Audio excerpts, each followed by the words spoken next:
Hi everyone, I'm here to talk to you about the response essay again. This is, I think, the hardest assignment of the semester. So I'm trying to make sure you have plenty of videos that you can watch again and again as you're working on your draft. And of course, in class next Saturday, we will have a peer review and some other in-class activities to help you to develop and figure out where you need to make changes for the response essay that's going to be due on the 21st. That'll be the one that I collect and grade.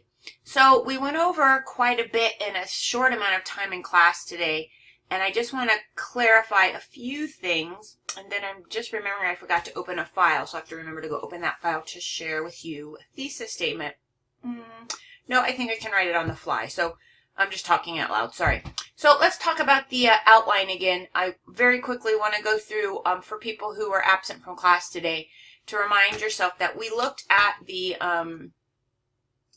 movie review of It last Saturday on the 30th of September, and we filled out, we did some highlighting of that draft to find these things that we've labeled in this outline, and we used the same outline last week also to pretend we were writing a response essay about that dog food essay. So now you're using this handout to outline your response essay and be prepared for what has to be in it. So I want to remind you very quickly, secondary sources can go anywhere, but a lot of times they show up in the first two paragraphs here where we have the introduction paragraphs. Summary always comes very early. Remember, that will be short. I would do no more than 2 sentences. And then your thesis statement. And it is possible that you can put all three of those things into an introduction paragraph, or just the summary and the thesis into an introduction paragraph. Of course, you'll have to make the introduction interesting and engaging, so you'll have to figure out what else you need to say there to introduce what you're writing about. We went through the body paragraph parts today, and I'll have a handout in a moment to show you the third element there. Remember, you will have a sentence that identifies the element or the criterion or the aspect of the essay that you are focusing on in this paragraph, and you see over here that I've written that I will, for my example response essay on the Inked Well essay in the textbook, that primary source called Inked Well, I'm going to use the criterion use of history, the criterion current examples in the introduction, interviews, and how the author changes his perspective on tattoos but does not change his position necessarily. And then I X'd out these in class, so I'm Xing these out with my mouse, and then I will have a conclusion paragraph. Your draft for Saturday, next Saturday the 14th, only has to be 2 pages, so some of you won't get to a conclusion, so I have a feeling we'll talk more about conclusions next week. But again, I want to remind you that conclusions could be looked at in the movie review that we read last week on It, and then I've asked you to read one more example response essay. It's online in D2L. It's that chapter that I scanned from a different textbook that has a chapter on response essays. So check out how those writers conclude, and quite frankly, how they introduce the essay before they get to the body paragraphs, and see what ideas you can come up with for your own essay. All right, so that's the outline, and I want to open a new document, so give me a second to do that, and I want to talk about the body paragraphs to more fully, all right, computer, let's go.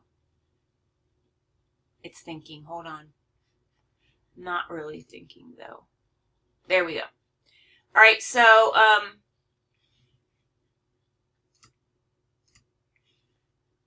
for heaven's sakes, just closed what I wanted. So I need a new document, and blank.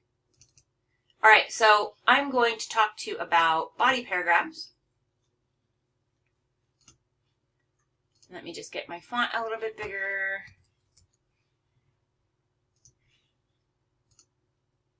All right, so body paragraphs. And I'm going to put up here body paragraphs in academic essays because, quite frankly, all academic essays kind of have this same structure when you're using examples or using sources as examples kind of thing. But I'll put / response essays / analysis essays. Because a response essay is an analysis. What you guys did in class today when you came up with the criteria that you shared with the whole class. So you looked at your journal entry and then did the plus minus thing. You were coming up with things that you can look for. And analysis, one part of analysis is to dissect, to take something apart and look for parts that you want to talk about. So we've done that to come up with the focus for our body paragraphs. So back to the body paragraphs, they have 3 parts. Mentioned already that you will have to tell what aspect or criterion or element of the essay you are talking about. And you'll remember from high school or earlier English classes that teachers have called this the topic sentence. And I actually call this the focusing sentence. We don't need to make it sound like a high school topic sentence, you know, like in this paragraph I will be discussing. So I will remind you that a topic sentence could be a little bit more original, have some different phrasing, and I'm trying to like brainstorm for one in my head right now. So let me have an example one. So I'm going to put interviews are a common first-hand research method that writers use, and Kirby uses them to great effect. Okay, so this is a topic sentence, but it doesn't sound like I'm saying, hey guys, here's what I'm writing about in this paragraph. Another thing that I'm writing about is, you know, like those kinds of sentences are really mechanical and really too automatic, and you should try to think of a different way to phrase your topic sentence. So there's an example topic sentence for you. And then the second, or focusing sentences, I like to call them, but you know, I like to use the word topic sentence because I know you guys remember from high school that teachers would have called it that, and now you have a basis for what I'm talking about. The second thing will be your examples from the primary source. So we practiced that in class today, where I had you go to your textbook and find an example of your first body paragraph. And some of you found examples for maybe even your second or third body paragraphs. The key is to go into the text and find what you want to show us from this primary source that demonstrates what the author has done. And so I'll remind you here, instead of typing in an example, that this is where your paraphrases will go. We talked about why to paraphrase in class today. And if you decide you have to quote it, your quotations will go here. So your examples, I showed in class today that for his use of current examples in the introduction of people who have tattoos, I quoted just not even a full sentence, just a passage, a half sentence from the first paragraph of the essay, actually. So quotations will go here. If you don't feel like it's something that's paraphrasable and it needs to be quoted, then you'll quote it. But remember, for the assignment, and this is more for people who were in class today, you must show me at least one paraphrase and you must show me at least one quote in this essay.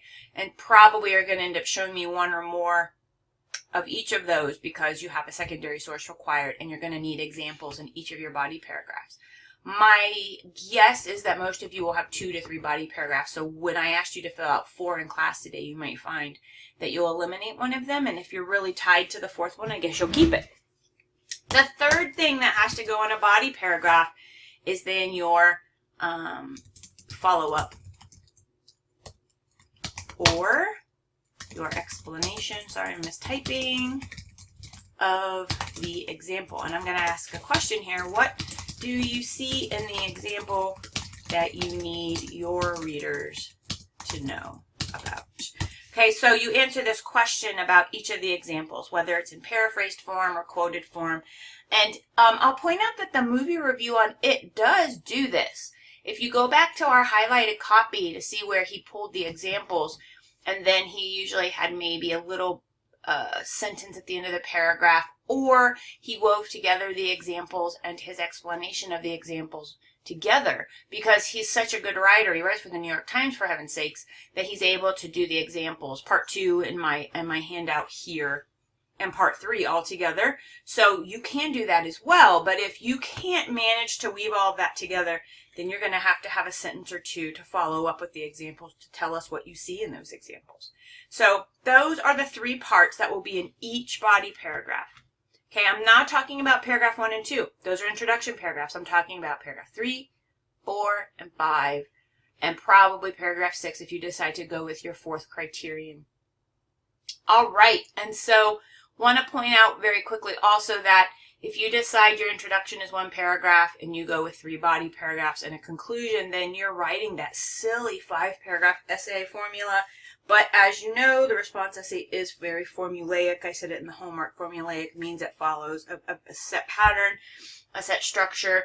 And so you might feel like you're back in high school writing that kind of essay, but I challenge you to try to write 2 paragraphs for your introduction and try to do maybe just 2 body paragraphs and maybe a longer conclusion so that you're not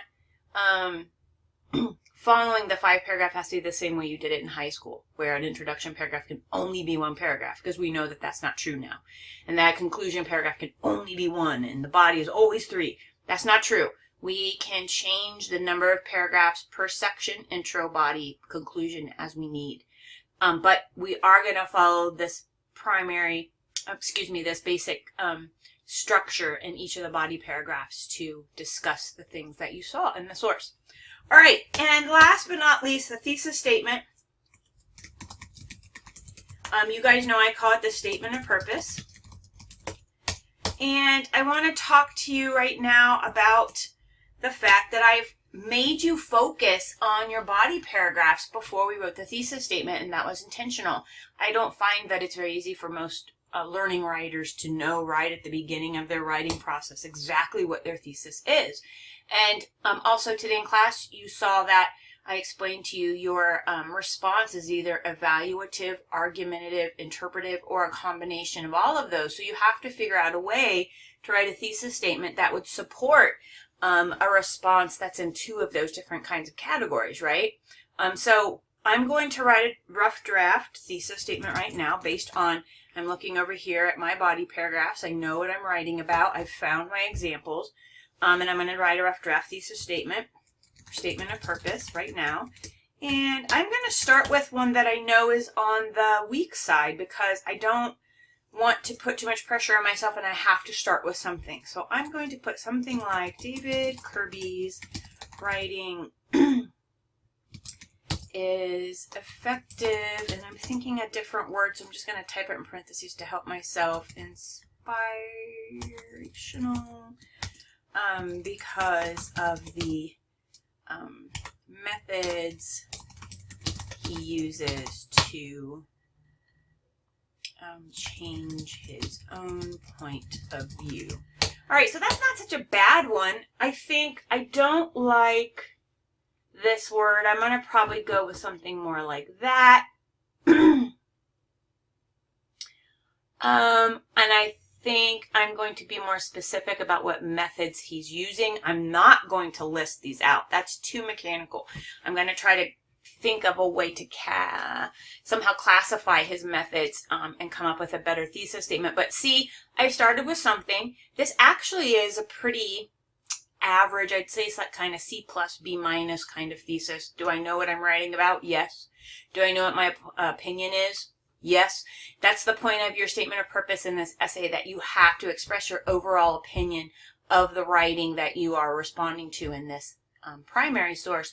So from that standpoint, it's all right, but it's not quite super impressive, or maybe a little bit more on the sophisticated side. So I'm going to try again. So here's my revision. So I'm going to try